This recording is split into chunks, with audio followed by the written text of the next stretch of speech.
the use of Christmas as a set piece, and I guess considering Christmas is just around the corner here, kind of begs the question: is this a Christmas movie?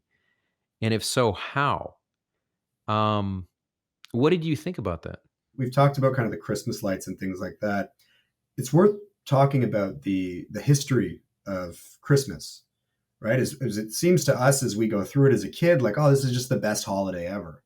Just such a Mhm. beautiful, wonderful time of year, a magical season. But the origins of from what we recognize are from Saturnalia, and even before that, a Greek holiday called Chronia. The Romans were copying the Greeks, as was often the case. Of well, we're going to take other paganism or polytheisms and then move it into Roman culture. Catullus called this the greatest of days, um, where it was just debauchery, drinking, orgies, gambling was lifted, infidelity laws were temporarily suspended, and it's the same thing. Slaves were freed and served and banqueted by and with their masters. They play Mhm. games together. And it's seen as this very like really fun time, but it was also dangerous. Like people were drunk, they were fighting, they were gambling. It was just really a wild time. But it also makes me wonder where, like, though the slaves were temporarily freed, how much of it was just the masters getting them really, really drunk and then making them do all sort of debasing activities. Like how much did the ruling class actually just utilize this time where everyone was free to do whatever they please? Do you see Mhm. this linking back with Eyes Wide Shut? I mean, this directly, this history or the Saturnalian origins of Christmas. Do you see that linking directly with Eyes Wide Shut? I mean, I obviously do connect to it with the orgy that happens in the middle of the movie. This is supposed to be a time for like family, and all these ostensibly elite businessmen Mhm. are having sex with prostitutes. Maybe their businessmen's wives are there.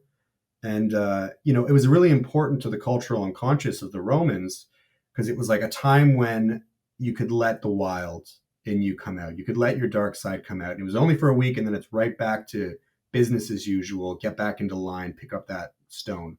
You know, these secret societies potentially retained these traditions. The motive behind them, there's one of liberation, but then what's the darkness of it is that all those people inside of the orgy were obviously still ordered. There's like this, they're Yeah. bound to what's going on there because of the faithfulness that goes on there. And that's, to me, that's the bigger story of what fidelity and faithfulness and loyalty really is in the movie. Well, I mean, kind of based on what you're saying, I think there's definitely something to be said about how, the I guess debaucherous origins of Christmas, the Saturnalian origins, are kind of obscured by the modern traditions in a similar way to how, the bourgeois society of Eyes Wide Shut obscures its own corruption. Ziegler appears very charming and very personable and very sociable, and moments later you see him with a prostitute who's overdosed. I mean, there's an obvious theme there, but I think the biggest kind of connection I see is in terms of domesticity, family life, and its treatment in Kubrick's film, but also the connection to the history of Christmas, because I think there's a real deep connection here that really helps explain why Kubrick chose Christmas as a backdrop. I mean, it's worth noting that Arthur Schnitzler was kind of born and came of age in the midst of a huge transformation in how Christmas was celebrated. He was born in 1862, right in the middle of the 19th century. And in that same century, we get the Industrial Revolution. We get the creation of a middle class capable of buying gifts and exchanging them, and factories that can mass produce them. We also see the iconography of Christmas, the morality of Christmas. You see the first drawings of Santa Claus. Charles Dickens's A Christmas Carol was published in 1843. And I think most importantly, in the 19th century, you see the transformation of Christmas from kind of a raucous public carnival, as you kind of alluded to before, into a family centered holiday. And the symbols of Christmas, these symbols of kind of domestic warmth and security, kind of take hold in the culture. And I think it's this kind of theme of domesticity and family life that explains why Eyes Wide Shut ultimately is a Christmas movie. Going back to the authors, what is it, Robert Kokler and Nathan Abrams, who wrote that book in the making of Eyes Wide Shut, they actually talk about Eyes Wide Shut as the kind of summa of Kubrick's concern with what they call domesticity and its discontents. And if Hmm. you look at Kubrick's work, there really is this very obvious theme of family life and domestic life that really didn't stick out that much to me before. But when you look at his films and his filmography, it becomes really, really startling how big of a concern this was to him, how big of a theme it was. Just to go through his work, I mean, if you look at Lolita, there's really a focus on the perversity lurking beneath the 1950s nuclear family. Traditional relationships are kind of treated like a sham, a mask for hiding deeper desires. You see this with Humbert and Quilty alike. And the biggest disappointment, especially for Humbert, is when Lolita decides to become a housewife. You know, this decision that she makes to become domesticated just destroys him. In Doctor Strangelove, all of the characters in the war room, and indeed outside of the war room, seem motivated by sexual dissatisfaction at home. You get General Ripper, who's basically alluding to the fact that he's impotent. You also Or get the Cella. entire war room, and just how excited they are when Doctor Strangelove floats the idea of them having to repopulate the human race with all these beautiful women. In A Clockwork Orange, there's just so much cynicism around family life. I mean, Alex kind of makes a mockery of his parents' concern for him, so much so that they basically throw him out of the family at the end and have this kind of lodger Joe in his place. You get a kind of similarly cynical treatment in Barry Lyndon. I Mhm. mean, Redmond Barry marries purely for money and power. You do get this tender scene with him and his son, but for the most part, once Barry leaves his family home, the idea of family really becomes a bit of a joke to him, particularly when his own son dies and he has to, confront Lord Bullington in a duel.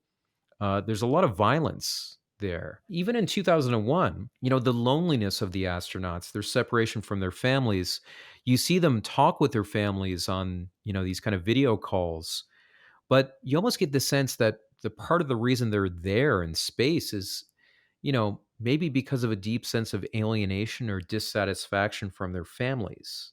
And then, of course, you get The Shining, which is the most brutal treatment of the family. It's all about domestic abuse, violence. I mean, Jack Torrance can barely stand his family from the very beginning. He just resents the fact that he has any sort of domestic responsibilities at all. And this only grows when they move to the Overlook.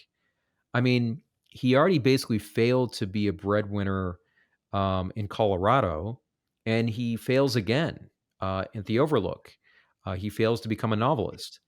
And the whole time, he basically redirects his frustration at his family, and especially at Wendy. It's also a pretty good example of kind of like what you might call the middle class strivers' subservience to their superiors. I mean, Jack really resents the idea that he should value his family's well being over, the contract he made to the Overlook. He has that big argument with Wendy saying he made a contract, and he has duties, responsibilities to them that are more important than taking care of Danny and making sure he's okay. Hmm. And I think The Shining is both a domestic horror story, but it's also kind of a horror story about misdirected fidelity because Jack's fidelity is to the Overlook, the ghosts, to his contract to them, and not to his family. And I think Kubrick goes as far as he can in kind of this, violent treatment of domesticity, of family life. And when we finally arrive at Eyes Wide Shut, we're very much kind of in similar territory here. I mean, the backdrop of Christmas and its suggestion of kind of like security and warmth and stability really stands in stark contrast to Bill and Alice's own kind of malaise at home. I mean, very early on at the Ziegler's party, they're flirting with other people. They seem ready to cheat on each other, and the events of the rest of the film are constantly being contrasted with the lights of Christmas, the suggestion of warmth and security. You see this with Ziegler and Mandy, with Milich and his daughter, Domino and the other prostitutes. It's even suggested that Nick Nightingale is cheating on his wife because the waitress at the diner knows where he lives, and how would she know where he lives if she didn't go to his hotel room?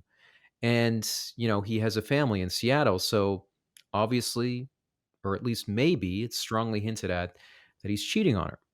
So up until this point, we are very much in familiar territory, I think. And Christmas is the perfect contrast to all the domestic turmoil that you see, all the, misgivings that these characters have about family life and fidelity and things like that. But then at the end, as you kind of alluded to before, we seem to get kind of an evolution in Kubrick's depiction of family life. Bill and Alice stay together. They find a way, despite her fantasies of cheating, despite his kind of infidelity to her, despite the possible murder that lingers in the backgrounds of this story, they somehow manage to survive through all of that. To hear the full podcast episode, head on over to patreon.com/nowitsdark. For as little as a cup of coffee a month, you can access exclusive episodes like our 2-part, 237-minute series on The Shining, bonus episodes, ad-free videos, and more.